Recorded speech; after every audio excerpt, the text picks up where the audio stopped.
Bab 2073. Satu hari 10 kali. 1. Bayangan ilusi itu benar-benar tercengang. Memangnya dirinya ngomong apa? Tubuh fisik langsung hilang. Selain itu, pria berbaju biru melirik wanita bergaun polos dan hendak berbicara. Saat ini suara marah tiba-tiba terdengar dari tembok kota yang jauh, lancang.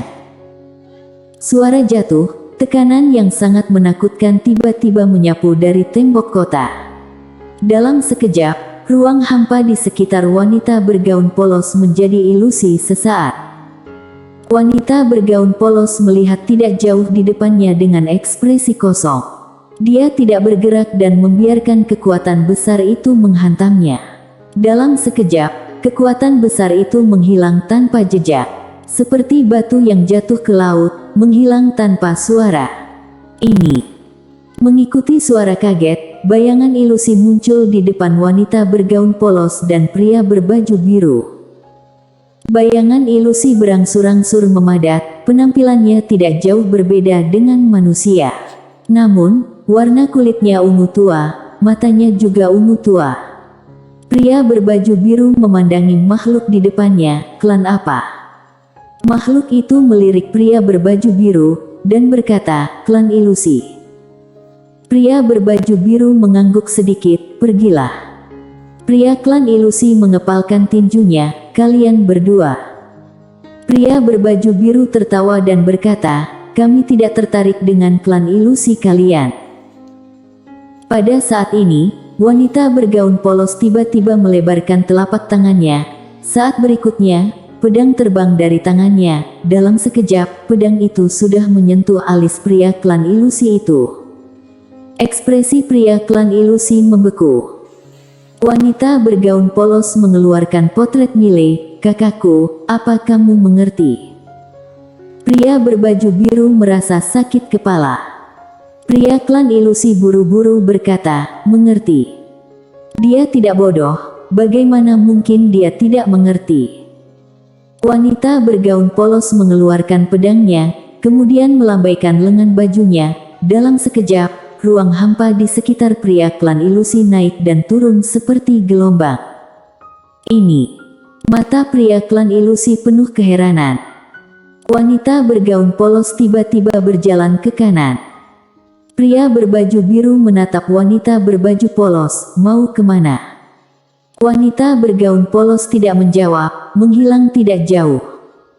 Pada saat ini, pria klan ilusi itu menunjuk ke arah di mana wanita bergaun polos pergi dari kejauhan, dan dengan gemetar berkata, terima kasih atas bimbinganmu.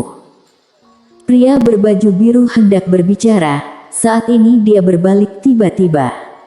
Tidak jauh dari sana, seberkas cahaya pedang muncul, kemudian seorang kultivator pedang datang. Kultivator pedang melirik pria berbaju biru, di mana Destiny? Pria berbaju biru mengangkat bahu, sudah pergi. Kultivator pedang sedikit mengernyit, sudah pergi.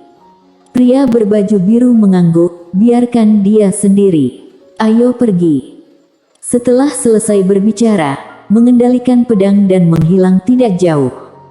Kultivator pedang berpikir sejenak, lalu menghilang ke kejauhan. Pria klan ilusi itu menyeka keringat dingin dari dahinya. Makhluk macam apa ketiga orang ini? Menakutkan sekali.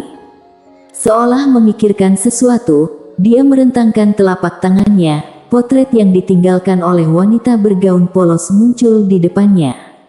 Setelah lama melihat potret di depannya, tiba-tiba dia berkata, buat 100.000 salinan lukisan ini. Aku ingin semua orang di klan memiliki salinannya. Jika bertemu orang ini, tolong beritahu aku segera. Setelah selesai berbicara, dia melihat ruang waktu di depannya, ekspresinya menjadi lebih hikmat. Pada saat itu, wanita berbaju polos langsung mengirimnya ke ruang waktu tingkat ke-7. Meskipun hanya sesaat, dia sudah mengalami misteri ruang waktu tingkat ke-7. Tidak diragukan lagi, ini membuka pintu baru untuknya. Qingzu, di dalam istana kekaisaran. Mile duduk di kursi naga, di pelukannya adalah Tango. Tango meringkuk di pelukan Mile dan berkata dengan lembut, "Apa kamu baik-baik saja?" Mile mengangguk, "Krisis umat manusia telah diselesaikan. Sekarang, aku akan pergi keluar." Tango menatap Mile, "Keluar?" Mile tersenyum dan berkata, "Ya. Apa kamu ingin pergi melihat dunia luar bersamaku?" Tango menggelengkan kepalanya, "Dunia manusia masih belum jelas. Apa yang akan aku lakukan di luar?" Mendengar ini, Mile terdiam. Klan manusia saat ini sudah bersentuhan dengan peradaban alam semesta luar, namun seluruh klan manusia sangat lemah di antara seluruh alam semesta yang luas, benar-benar sangat lemah. Jika ada peradaban luar yang menyerang peradaban manusia, dengan kekuatan manusia saat ini, mustahil untuk melawan. Memikirkan hal ini, Mile berkata dengan suara dalam, "Kamu mengingatkanku." Tango memandang Mile, "Kamu ingin mengendalikan seluruh klan manusia." Mile memandang Tango, tersenyum dan berkata, "Katakan pendapatmu." Tango menggelengkan kepalanya, "Kamu tidak bisa mengendalikannya. Meskipun klan manusia telah menyelesaikan krisis kali ini, banyak orang bahkan tidak tahu tentang krisis ini. Jika kamu mengendalikannya secara paksa, itu hanya akan sia-sia." Mile terdiam. Tango berkata lagi, "Memimpin seluruh klan manusia melangkah maju ke depan, terlalu melelahkan. Aku tidak ingin kamu terlalu lelah." Tangan kanan Mile menyelinap ke pakaian dalam Tango dan berkata sambil tersenyum, "Benar juga." Tango memutar matanya ke arah Mile, "Masih tidak cukup." Mile tertawa, "Sehari 10 kali pun tidak cukup." Tango bersambung. Bab 2074. 1 hari 10 kali. 2. Segera, beberapa suara sumbang terdengar dari aula. Pada hari ketiga, Mile meninggalkan kota Kinceng. Dia tidak langsung pergi ke klan roh asing, tetapi memasuki menara kecil. Berlatih. Dia sekarang ingin mengkonsolidasikan tingkatan alam ke-9. Selain itu, dia juga mendapatkan 3 bola cahaya putih dari klan roh asing dan 3 bola cahaya semuanya adalah warisan. Klan roh asing sangat menarik. Mereka dapat mengekstrak semua ingatan dan pengalaman hidup anggota roh asing yang akan meninggal dan menyimpannya dalam bola cahaya, kemudian memberikannya kepada anggota roh asing selanjutnya. Itulah yang mereka sebut warisan. Metode ini dapat menjamin klan roh asing selalu kuat selamanya. Tentu saja, ada juga beberapa kekurangan, yaitu pewaris dapat dipengaruhi oleh ingatan tersebut, dan ini tergantung pada tingkatan bola cahaya. Semakin tinggi nilainya, semakin sedikit pengaruh yang akan diterima pewaris. Yang didapatkan oleh Ladia adalah tingkatan tertinggi, dan pengaruh semacam itu pada Ladia hampir tidak ada. Tingkatan yang dia dapatkan ini meskipun tidak tinggi, tetapi tidak dapat mempengaruhinya. Bagaimanapun juga, dia adalah seorang kultivator pedang. Tekadnya tidak bisa dibandingkan dengan orang biasa. 3 bola cahaya semuanya warisan tingkat ke-9, tidak ada tingkatan ke-10, ini sudah cukup bagi Mile, dia tidak ingin mencapai tingkat ke-10 sekarang. Dia menyimpan 1 bola cahaya dan memberikan 2 sisanya kepada Sanel dan Diora. Dia tidak akan pernah melupakan orang yang pernah membantunya. Di menara kecil, setelah Mile menyerap semua warisan yang ada di bola cahaya, dia duduk bersila, kemudian mulai mencerna ingatan itu. Harus dikatakan bahwa peradaban klan roh asing memang jauh lebih tinggi dari peradaban klan manusia dewa. Pemahaman klan roh asing jauh melampaui pemahaman klan manusia dewa. Selain kultivasinya sendiri, Jiwani juga menerobos, dia lebih menantikan penerobosan Jiwani. Pelatihan tanpa terkekang oleh waktu. Beberapa tahun kemudian, Mile sudah sepenuhnya menguasai ruang waktu tingkat keempat. Tidak hanya itu, setelah menyerap bola cahaya warisan klan roh asing, Poin pengetahuan juga meningkat pesat. Pada saat yang sama, dia memiliki pemahaman yang lebih baik tentang seluruh klan roh asing. Klan roh asing dulunya adalah bagian dari alam semesta yang tak berujung ini, tetapi sebelum miliaran tahun yang lalu, leluhur klan roh asing melangkah ke ruang waktu tingkat kelima, sehingga membawa seluruh klan roh asing ke peradaban tingkat keempat dan meninggalkan alam semesta tak berujung ini, pergi ke alam semesta roh langit yang lebih maju, yang juga merupakan satu-satunya klan di alam semesta tak berujung yang telah melangkah ke peradaban tingkat 4. Dan klan roh asing saat ini sudah berdampak pada peradaban tingkat kelima.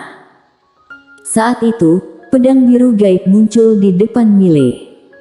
Mile menarik pikirannya, dia melihat pedang biru gaib di depannya. Sekarang, pedang biru gaib menerobos lagi. Mile memegang pedang biru gaib, kedua matanya perlahan tertutup. Kekuatan. Dia merasa kekuatan yang terkandung dalam pedang biru gaib setidaknya 10 kali lebih kuat dari sebelumnya. Mile sedikit bingung. Peningkatan ini sedikit berlebihan. Kali ini, Jiwani tiba-tiba berkata, "Majikan muda, aku akan membawamu ke suatu tempat." Saat berbicara, dia membawa Mile menghilang di tempat. Saat dia muncul kembali, dia sudah berada di ruang waktu. Mile membeku. Ruang waktu di sekitarnya berlapis-lapis, seperti gedung-gedung tinggi.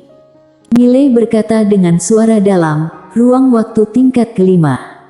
Jiwani cekikikan, "Benar, majikan muda, selama kamu memegangku, kamu bisa muncul di ruang waktu tingkat kelima ini. Bukan hanya itu, di sini tekanan ruang waktu sama sekali tidak bisa menyakitimu." Mile sedikit bingung, kenapa tidak bisa menyakitiku? Jiwani tersenyum dan berkata, "Aku juga tidak tahu, pokoknya, kamu pegang aku sekarang, tekanan ruang waktu ini tidak akan mengancammu." Mile ragu-ragu sejenak, dia mengambil beberapa langkah ke depan. Setelah mengambil beberapa langkah, dia merasakan tekanan ruang waktu menakutkan yang tak terhitung jumlahnya, tetapi dia tampak seperti transparan. Tekanan ruang waktu itu tidak berpengaruh padanya. Apa yang terjadi? Mile mengerutkan kening, mungkinkah setelah pedang biru gaib menerobos, membuka fungsi barunya? Kekebalan ruang waktu. Memikirkan hal ini, kelopak mata Mile berkedut. Dirinya sudah kebal terhadap ruang waktu. Memikirkan hal ini, Mile buru-buru berkata, "Jiwani, apa kamu bisa merasakan lapisan ruang waktu berikutnya?" Jiwani berkata, "Bisa." Saat berbicara, ruang waktu di sekitar Mile tiba-tiba berubah. Segera, Mile muncul di pusaran ruang waktu. Mile sedikit mengernyit. Apakah ini ruang waktu tingkat ke-6? Tenggorokan Mile naik turun, dia melihat sekeliling, seluruh pusaran memancarkan tekanan ruang waktu yang tak ada habisnya. Intensitas tekanan ruang waktu ini lebih kuat daripada ruang waktu tingkat kelima. Tekanan ruang waktu ini setidaknya 100 kali lebih kuat. Intuisi memberitahunya bahwa sinar tekanan ruang waktu ini bisa dengan mudah melenyapkannya. Oh sial, ini sangat menyenangkan. Mile bertanya lagi, "Jiwani, apakah kita masih bisa pergi ke ruang waktu berikutnya?" Jiwani terdiam sejenak, lalu berkata, "Bisa." Setelah berbicara, ruang hampa di sekitar Mile berubah seketika, dan segera, Mile muncul dalam kegelapan. Mile mengerutkan kening, "Ini." Jiwani berkata, "Sepertinya ruang waktu tingkat ke-7. Mile melihat sekeliling, semua yang dia lihat gelap gulita. Lubang hitam ruang waktu. Ruang waktu tingkat ke-7 adalah lubang hitam ruang waktu. Mile merasakan sekelilingnya dengan hati-hati, lambat laun, ekspresinya menjadi sangat serius. Ada tekanan ruang waktu di lubang hitam ruang waktu yang tak berujung ini, dan kekuatan ini setidaknya 100 kali lebih kuat dari ruang waktu tingkat ke-6. Ini mengerikan sekali. Jiwani berkata lagi, "Majikan muda, Aku sudah merasakan ruang waktu tingkatan berikutnya. Mile terdiam, sebuah rencana besar perlahan terbentuk di benaknya. Bersambung.